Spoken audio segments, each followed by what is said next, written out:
Pode rodar.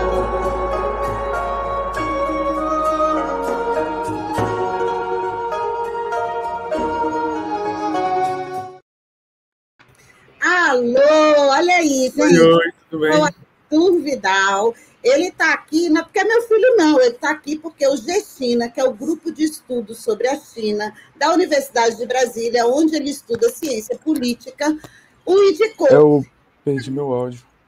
Você perdeu seu óculos? Seu áudio? Meu áudio, eu não estou conseguindo te ouvir. Eita ferro, entra aí, eu vou tirar você, olha só. Então, o grupo de estudos sobre a China, existem outros, tá, gente, no país, mas o GEChina chama muita atenção. Primeiro que eu acho muito interessante compreender por que os jovens se interessam pela China. E tem muita meninada nova aí se interessando em compreender melhor a China. Deixa eu ver se ele já conseguiu aqui. Arthur, tira o fone, deixa no pronto. Começou. Arthur, conta pra gente por que você se interessa em estudar a China. Então, vocês estão conseguindo me ouvir? Sim, tudo certinho. O meu interesse em estudar a China, eu acho que para eu falar dele eu tenho que voltar para como começou meu contato com a China, né? Ainda na minha infância, porque quando eu era criança, eu acho que, como a maior parte dos brasileiros hoje em dia, meu contato com a China começou com filmes do Jack Chan, restaurantes chineses e os produtos chineses poucos manufaturados que chegavam aqui, né? E eu sempre tive um interesse, por mais pequeno, em cultura chinesa, essas coisas, mas o meu interesse por China mesmo veio a surgir mais no final da minha adolescência, quando eu comecei a ver as conquistas materiais que a China teve ao longo do meu tempo de vida, porque a China, no momento que eu nasci, em 2001, e a China hoje em dia são Chinas completamente diferentes. E foi durante o meu tempo de vida que a gente viu a China ter essas grandes mudanças estruturais de infraestrutura, tecnologia, qualidade de vida, por exemplo. E o que me cativa o interesse é que, por exemplo, foi durante o meu tempo de vida, o que a gente entende por Made in China, por exemplo, foi de roupas baratas e tênis baratos para, hoje em dia, o Made in China é o meu celular da Xiaomi, é o meu celular da Huawei, é o meu carro da BYD. Hoje em dia, o Made in China são a vanguarda tecnológica. Então, eu acho que, principalmente por ser um estudante de ciência política, de ciências sociais, é imperativo a gente entender esse processo de como a China se tornou assim, de como a China assumiu hoje em dia a vanguarda política e econômica do mundo, né? E agora conta pra gente como é o GEChina, por que você entrou no GEChina e como que funciona esse grupo? Então, o grupo de estudos sobre a China da Universidade de Brasília foi fundado em outubro de 2020 por estudantes da graduação e da pós-graduação. E atualmente ele é um projeto de extensão vinculado à FACE, que é a Faculdade de Administração, Contabilidade, Economia e Gestão de Políticas Públicas da UNB. Por ter sido fundado em 2020, né, durante a pandemia, o formato virtual das reuniões do grupo possibilitou que, desde o começo, pessoas interessadas de diversas partes do país pudessem participar, né, o que foi um ganho para a gente. O GEChina é um dos pioneiros no Brasil nos estudos exclusivos sobre China. E isso, na minha visão, é uma iniciativa de grande importância quando a gente considera o papel atual da China no cenário global, né? Especialmente o protagonismo deles nas mudanças estruturais que a gente vivencia diariamente. Tendo um caráter multidisciplinar, o GEChina é formado por cerca de 50 estudantes das mais diversas áreas e de mais de 30 instituições de ensino superior diferentes, nacionais e de fora do país, que têm interesse em pesquisar diversos temas sobre a China, que vão além da política e economia, inclusive, apesar de ser o meu foco. O GEChina tem foco em literatura, arte, história chinesa, por exemplo. As nossas principais atividades são os nossos encontros virtuais quinzenais para debate de textos de variados temas sobre a China, a produção de conteúdo informativo para as nossas redes sociais, o incentivo à produção acadêmica dos nossos membros e a realização de cursos e palestras com convidados especializados em China e Ásia. No nosso último encontro desse semestre, por exemplo, a gente recebeu o ex-embaixador do Brasil na China, o Marcos Caramuru, para poder falar sobre as perspectivas históricas das relações Brasil-China. E, além disso, o G-China publica desde 2023 a revista Terracota, que já conta com 7 edições e que, em maio desse ano, teve a primeira edição impressa, em comemoração aos 50 anos das relações Brasil-China. Eu trouxe ela aqui para a gente, para eu mostrar rapidinho, só sem conseguir elaborar muito, mas para vocês poderem ver a edição. E para poder falar que a revista Terracota aceita textos acadêmicos de qualquer membro do G-China, independente do tema. Se a gente abrir aqui, por exemplo, para a gente ver os temas dessa edição, aqui tem uma entrevista com o embaixador da China, feita pela Malu e pela Cíntia. Aqui tem um texto sobre artes chinesas, as relações Brasil e China através do Kung Fu. A gente tem um texto sobre a cultura coletivista da China e uma perspectiva histórica.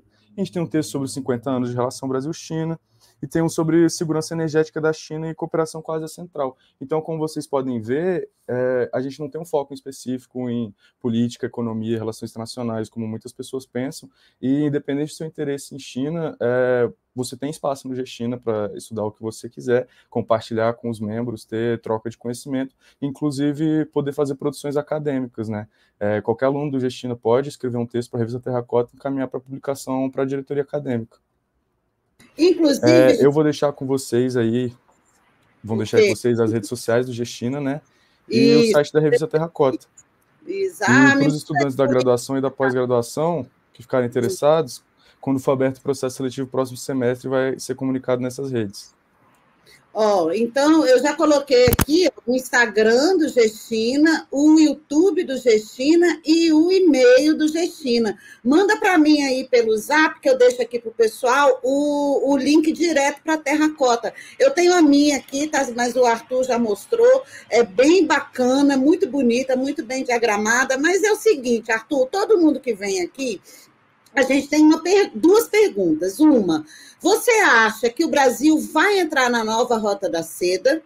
E a segunda pergunta, que você responde depois, quais as suas perspectivas para os próximos 50 anos das relações sino-brasileiras? Então, sobre a questão da entrada ou não do Brasil na nova Rota da Seda, eu acho que essa é uma questão que acaba entrando em falsos positivos ou negativos, né? Porque a entrada em si na nova Rota da Seda ou não, na minha visão, pelo menos, é mais uma formalização de um processo econômico entre o Brasil e a China que já está em curso, mesmo sem a entrada do Brasil na nova Rota da Seda. Boa parte dos investimentos, das construções de infraestrutura que seriam feitas com a entrada ou não do Brasil na Rota da Seda, provavelmente vão ser encaminhadas se o Brasil não entrar. A questão da adesão do Brasil, eu acho, é mais uma formalização no sentido do direcionamento geopolítico em que o Brasil quer se encaminhar, na questão da construção da multipolaridade, da desdolarização, do fortalecimento de instituições alternativas às ocidentais. Só que se a gente tem noção da história diplomática brasileira, do não posicionamento do Brasil, em muitos sentidos, essa tentativa de manter a neutralidade, a entrada do Brasil na Rota da Seda pode acabar, essa formalização pode acabar fazendo com que o Brasil seja visto como mais alinhado à China do que à Europa e aos Estados Unidos. E por mais que essa entrada do Brasil na Rota da Seda só tenha ganhos materiais a serem feitos, eu acho que é interessante a gente, como brasileiros, ter noção da nossa posição muito particular na diplomacia global, de poder se abrir para qualquer um dos lados. E o Brasil, a gente querendo ou não, a gente ainda está no continente americano, a gente ainda é muito mais influenciado pelos Estados Unidos e pela União Europeia do que pela China. E por mais que seja do nosso desejo intensificar essas trocas comerciais com a China e construir essas possíveis alternativas para o sul global, o Brasil eu acho que o Brasil deveria se manter numa posição mais neutra e não fazer uma adesão formal. E eu acho que é isso que já foi considerado muitas vezes pelo governo Lula. Por isso que ele fica nessa de entra, não entra. Mas, no fim das contas, os investimentos chineses no Brasil vão continuar crescendo e o intercâmbio cultural, econômico e social que do Brasil com a China, que vem crescendo muito desde 2020, vai continuar crescendo independente dessa adesão formal ou não. Então, eu acho que eu, por exemplo, como entusiasta de todas essas construções geopolíticas internacionais que a China está fazendo, eu acharia interessante essa adesão na nova Rota da Seda, mas entendendo como que é a posição do Brasil, se eu fosse representante da diplomacia brasileira, eu entenderia não ter uma adesão formal. E quais suas expectativas, perspectivas para os próximos 50 anos das relações entre Brasil e China?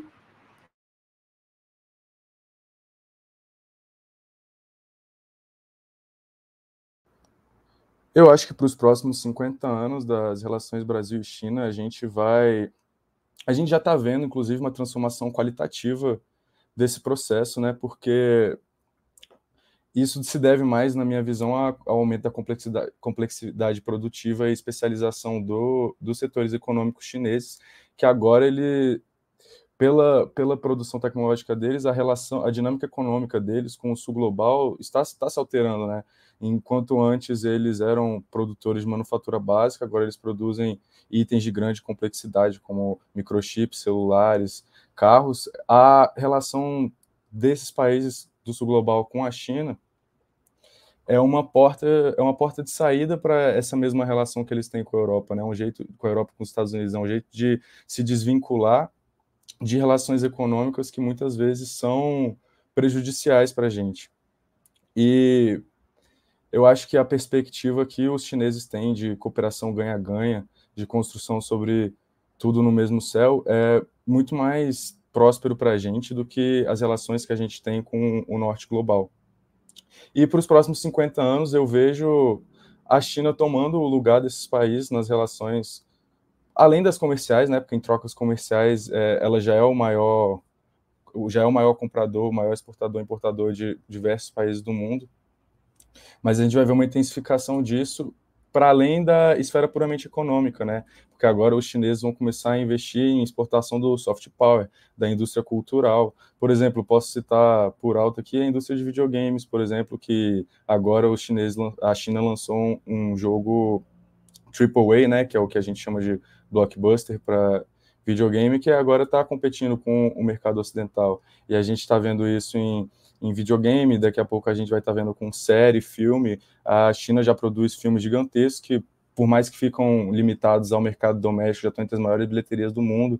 Então, eu acho que agora eles estão tentando buscar narrativas que possam ser aceitas mais fáceis por pessoas de fora da China, né, nessa questão de produção cultural, coisas não tão específicas de cultura chinesa, coisas que possam fazer a gente aprender mais sobre cultura chinesa de forma simples, igual a Coreia do Sul vem fazendo também. Então, eu acho que para os próximos 50 anos a gente vai ver essa transição não completa, né? Não estou falando que a gente vai parar de consumir conteúdo cultural estadunidense e europeu, mas a gente vai ver um crescimento muito grande dessa parte subjetiva da influência chinesa. Arthur, você falou, inclusive, gente, o Arthur foi um dos entrevistados, porque eu não entendo nada de jogo, e esse jogo, Black Myth Wukong, que é baseado num dos clássicos chineses, que é Jornada ao Oeste, né? Que conta a história do Rei Macaco e várias. Eu nunca li, então. Só que o Arthur está jogando, e eu queria que você falasse quais as suas impressões justamente nessa questão do soft power, porque esse jogo, gente, ele fez tanto sucesso que ele chegou a ser tema da coletiva de imprensa todos os dias úteis. O Itamaraty, na China, que é o Ministério das Relações Exteriores, atende os jornalistas estrangeiros, correspondentes e os domésticos também. E assim que foi lançado esse jogo, diante do fenômeno que foi um estrondo global, todo mundo quis jogar, todo mundo baixando, enfim, acabou sendo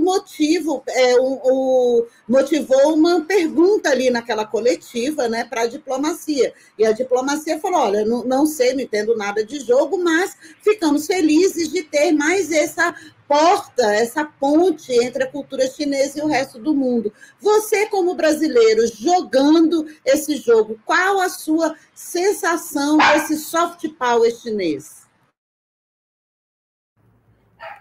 Então, em quesitos técnicos, eu acho que é muito surpreendente a gente ver um jogo desse saindo de um país que não é famoso no mercado de jogos, considerando que diversos outros países que têm mais capilaridade nesse mercado não conseguem. E eu acho que isso só é possível com um forte apoio estatal, né, de elaborar esse desenvolvimento cultural. Eu acho que isso é algo que o Brasil poderia fazer também. O Brasil tem muito potencial para desenvolver a indústria de jogos, mas voltando para a China, esse jogo, como dizem, é mais uma porta para o soft power chinês. E para além de questões tecnológicas do desenvolvimento desse jogo, porque jogos como esse custam dezenas e dezenas de milhões de dólares, às vezes até centenas de milhões, esse jogo tem um propósito cultural dele, né, que é divulgar a Jornada do Oeste para o Ocidente. A Jornada do Oeste é uma das narrativas mais conhecidas da China. Eu acho que eu chegaria a dizer que é o análogo daquela região da Ásia, a nossa Jornada do Herói que temos no Ocidente, né, em diversas histórias. Então, a gente vê produções como essa saindo da China, focado em apresentar, não só com esse foco em apresentar para o Ocidente também, porque eu não acho que esse jogo foi feito para o público ocidental. Inclusive, boa parte do público desse jogo, a maior parte é chinesa. Mas não dá para dizer também que não teve esse propósito de apresentar uma narrativa clássica chinesa para o público fora da China. E é a partir de coisas assim que a gente vai criando afeição com o país, né? Afeição cultural com o país. Se a gente pegar, por exemplo, a Coreia do Sul, 10 anos atrás, o que a gente conhecia de cultura coreana era o Oppa Gangnam Style, sabe? E depois de Parasita, começou a vir o K-pop, os doramas, e hoje em dia todo mundo conhece uma ou outra coisa da Coreia do Sul, e a gente vê que isso é um processo que, quando se tem empenho nessa divulgação do soft power, isso começa a ir rápido. E eu acho que, nos últimos anos, a China começou esse empenho, e esse jogo é só o principal, o outdoor desse processo, né, que daqui para frente vai se intensificar cada vez mais. Teve uma outra também, mas que foi uma produção ocidental, que é aquele Os Três Corpos, como é que é o nome, gente? Que é baseado numa obra também de ficção científica. Tá no mudo. O problema dos corpos, né? Isso, exatamente, o problema dos três corpos. Enfim, Arthur, adorei. Sou suspeita para falar, né, gente? Mas eu gostei muito, o pessoal também aqui, olha, Lígia Bahia comentando que foi uma excelente explanação. Ah, Lília, eu não vou mostrar o seu nome, que ele vai ficar bravo, viu? Porque ele já é um homem, não é mais bebê, não, é um homem. E é um menino com quem eu aprendo muito, um rapaz com quem eu aprendo muito sobre a China. Quero agradecer, viu, Arthur, a sua disponibilidade de vir aqui conversar com a gente sobre o G-China. Gente, eu deixei as redes sociais, estão aí, já tem gente seguindo. Vamos ler o Terracota, compartilhar o conteúdo dessa meninada que está aí e que nos próximos 50 anos eles que vão liderar essas relações, né, entre China e Brasil. Então, meu querido, muito obrigada. Volte sempre. Um beijo. Tchau, tchau. Tchau.